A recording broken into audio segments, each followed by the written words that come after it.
जिनके बनाई हुई जो आज ये सब कुछ जो कायनात आप देख रहे हैं, जिनके दम पे है, ऐसे हमारे माननीय आदरणीय डॉक्टर इंद्रेश कुमार जी, जरा जोरदार तालियों से उनका स्वागत कीजिएगा। हजरत मौलाना इमाम संगठन के राष्ट्रीय अध्यक्ष हजरत इमाम उमर इलियासी साहब, सम्मानित मंच और उपस्थित मेरे अजीज बहनों और भाइयों, आज का दिन बहुत अजीम है।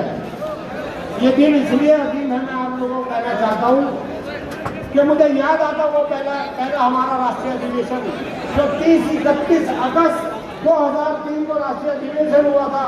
माननीय भाई साहब वहाँ उस दिन मौजूद थे और उस दिन के मार्गदर्शन में इनके जब उस दिन पहले जो हमारा अधिवेशन था, जिसमें हम सिर्फ 110 पूरे देश के लोग वहाँ मौजूद थे।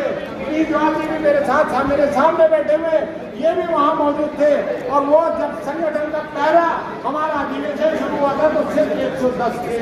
लेकिन आज आप ये देखिए, आप लोगों की बदौलत जो 25 साल से जो हमने जुस्सू की है, जो मेहनत करी है, उसका ये नतीजा है कि आज ये इंडोर स्टेडियम जो तार कटोरा इंडोर स्टेडियम को आपने लेवल खपिया चारों तरफ देखिए। आज सारे हम पूरे आज कोई ये राजनीतिक संगठन का किसी का जलसा नहीं है, ये किसी मजहबी संगठन का जलसा नहीं है, ये सामाजिक संगठन का जलसा है और उसमें आप सब लोग मौजूद हैं। और मैं आप सब लोगों का इस्तेमाल करता हूँ, स्वागत करता हूँ, जोरदार आप सबका इस्तेमाल करता हूँ, स्वागत करता हूँ। साथियों, आज ऐसा अजीम वक्त है, ये ऐसा समय है कि मुझे उस वक्त याद आता है। देखिए, जो हमारे कायदे आला है, आज इस वक्त मुझे उनकी रहबरी के अंदर जो मुझे आज याद आता है वो मुजफ्फर हुसैन साहब जो हमारे पहले राष्ट्रीय संयोजक थे, वो नफीसा हुसैन साहिबा, वो हमारे सरसंचालक आदरणीय कुक्षी सुदर्शन, जिनका आशीर्वाद, जिनका भाषण, जिसकी बदौलत आज हम लोग इकट्ठे हुए हैं। उन्होंने जिस तरीके से मोटिवेट किया था, जिस तरह से उन्होंने इस्लाम की परिभाषा रखी थी, उस परिभाषा को आज जो है पूरे सब लोगों की दुनिया के सामने आपने पेश किया है, तो आज कहीं ना कहीं उनको भी ऐसा एहसास होगा, शौक से वो भी हम लोगों को आशीर्वाद दे रहे होंगे। साथियों, ये हम लोगों के लिए अजीम वक्त है, ये हमारे लिए एक अजीम वक्त है।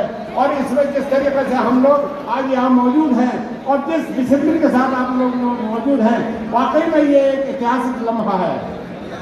मैं बताना चाहता हूँ हजरात को, ये मैं आप हजरात को बताना चाहता हूँ साथियों कि जब हमारा ये संगठन तो अब शुरू हुआ है, देखिए हमारे मुसलमानों को सिर्फ 2 संगठनों के बारे में पता था। एक जो होता है सियासी संगठन, जो सियासी तंजीमें होती हैं या पार्टियां होती हैं, उनके बारे में मुसलमान जानता था। ये मजहबी तंजीम, मजहबी संगठन के बारे में जानता था। लेकिन ये माननीय अंग्रेजी भाई साहब, जो जिनका जन्म उस समय हुआ जब हमारा देश जो हिस्सों में बढ़ रहा था, कत्ल, गारतगरी, दंगा फसाद और हर तरह का जो है जो देश के अंदर बदअमनी थी, वो वहाँ पे देश के कोने कोने में मौजूद थी और हमारी धरती माँ का खून से लाल करा हुआ था। तो ऐसे समय पे आदरणीय इंद्रेश जी भाई साहब इस दुनिया में आए, जो गीता में कहा ना, यदा यदा ही धर्मस्य ग्लानि भवति भारत अबुत्थानं धर्मस्य तदात्मानं सृजाम्यहम् परित्राणाय साधूनां। यानी उस ईश्वर ने जो है एक ऐसी हस्ती को हमारे बीच बनाया, तो उन्होंने कहा था, उस ईश्वर ने फरमाया था कि जब इस धरती पे अमन और शांति की जरूरत होगी तो मैं अपना दूध भेजूंगा। आदरणीय इंद्रेश जी एक उस दूध की मानंद हमारे बीच में आज मौजूद है। ये हम लोगों की खुशकिस्मती है कि आज ऐसा दूध हमारे, कहते हैं हमारे हजारों साल नरगिस अपनी बेरूरी पे रोती है, तभी जाकर जबल में पैदा होता है एक दिदावर पैदा। ये वो दिदावर है हमारे बीच में, जिसने हमारी रगों में उस फौज को दौड़ाया, जिसने हमारे को बताया कि हुकूमत क्या होती है, जिसने हमें बताया कि इस देश के लिए कैसे किया जाता है, जिसने ये बताया हम 2 कौमें नहीं, हम एक कौम है, एक हिंदुस्तान है। और और एक लोग हैं हमारे हमारे जो है कोई हम दो कौमें नहीं है, हमारे आबा अजदाद हमारे पुरखे एक ही थे। और हम हजरत आदम की जो रसूलुल्लाह ने जो फरमाया था कुल्लुकुम मिन बनी आदम आदम मिन तुराब, हम सब हजरत आदम की औलाद है और हजरत आदम को मिट्टी से बनाया गया था। तो अंग्रेजी भाई साहब ने हमें उस आदम की औलाद को हमारे को हमारी जिंदगी में जो हमारा कर्तव्य है उस कर्तव्य के बारे में उन्होंने ज्ञान दे दिया था। ऐसे अंग्रेजी भाई साहब आज हमारे बीच में मौजूद है, हम उनका इस्तेमाल करते साथियों। ये हम लोगों के हमारी जिंदगी के लिए आज हमारी रगों में जो खून है, हमारी रगों में जो बलबला है, जो देशभक्ति के लिए, देश की इज्जत और आबरू के लिए जो हम आज अगर फ्रंट लाइन से अगर हम लड़ते हैं तो उसमें कहीं ना कहीं हमारी जो रूह, जो हमारे रूए रवा, जिनको हम कहते हैं रूए रवा ऐसे अंग्रेजी भाई साहब, आज ये उनका सजाई हुई महफिल और उसमें हम लोग मौजूद हैं। ये हम लोगों के लिए एक अजीम ऐतिहासिक पल है, अजीम ऐतिहासिक पल है साथियों। मुझे भाई साहब अंग्रेजी ने आप ये बताइए, देखिए कैसे वो कौन से ऐसे मुद्दे हैं कि जिनकी वजह से हमारे लोग आपस में लड़ते झगड़ते हैं, उन मुद्दों को पकड़ा। आतंकवाद के खिलाफ किस तरह से जंग लड़ी जाती है, आतंकवाद के खिलाफ मजहब इस्लाम के रूल के अनुसार किस तरह से जंग लड़ी जाती है, किस तरह से हमको कुरान और हदीस की रोशनी में आतंकवाद के ऊपर धाराघात करना चाहिए, वो माननीय अंग्रेज जी ने हमें बताया कि हम अपने देश को अमन में लाने के लिए हमें काम करना है। हमने वो पहले दिन से ये काम शुरू कर दिया कि आतंकवाद इस धरती से मिटा कर रहेंगे। अल्हम्दुलिल्लाह मुस्लिम राष्ट्रीय मंच ने अपनी काविशों से, अपनी मेहनतों से उस आतंकवाद को खत्म किया। साथियों, हमने गौ रक्षा के ऊपर कार्यक्रम किए, हमने जो है इसी तरीके से कि हमारी जो आपस में जो फला तहमूल हमारे आपस में झगड़े ना हो, उसके लिए हमने गौ रक्षा के लिए काम किया।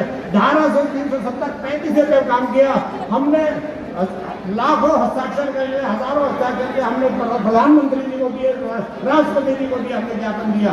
और आज धारा 370-35 पर एक कानून बन के हमारे बीच आ गया।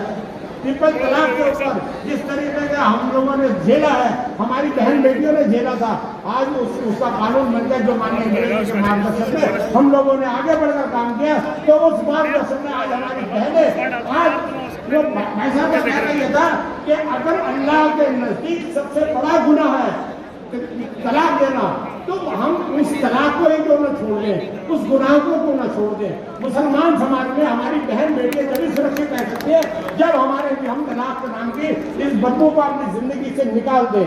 और अल्हम्दुलिल्लाह हम लोगों ने निकाला। इस चीज का ध्यान रखिएगा। देखिए, मैं बिल्कुल आराम से, मैं सिर्फ अपनी जो बातें हम लोगों ने जो की है, मैं बस कुछ लम्हों में वो बातें अपना फल ग्रहण करूँगा। मैं आप लोगों से सिर्फ ये कहना चाहता हूँ, क्योंकि हमारे जुनून है, हमारा जज्बा है, हमारे अंदर काम करने की जस्तु है। आज हम चाहे कितने भी बड़े होगा, लेकिन हम आज भी एक स्टूडेंट की मानी इस गैस पे खड़े होकर काम करते हैं साथियों। मैं आपको बता रहा था कि जब इस देश के अंदर जब राम मंदिर का विषय आया, हम लोगों ने प्रण लिया कि जब भी राम मंदिर की बात होती है तो इस देश की धरती पे खून बिखरना शुरू हो जाता था।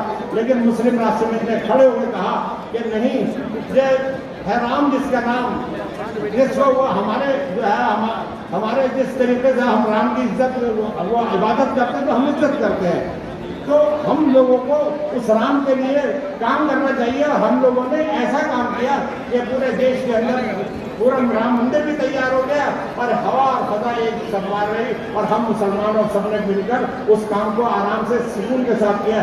इसमें कहीं ना कहीं मान लेंगे जी भाई साहब और हमारा सबका बहुत बड़ा योगदान है।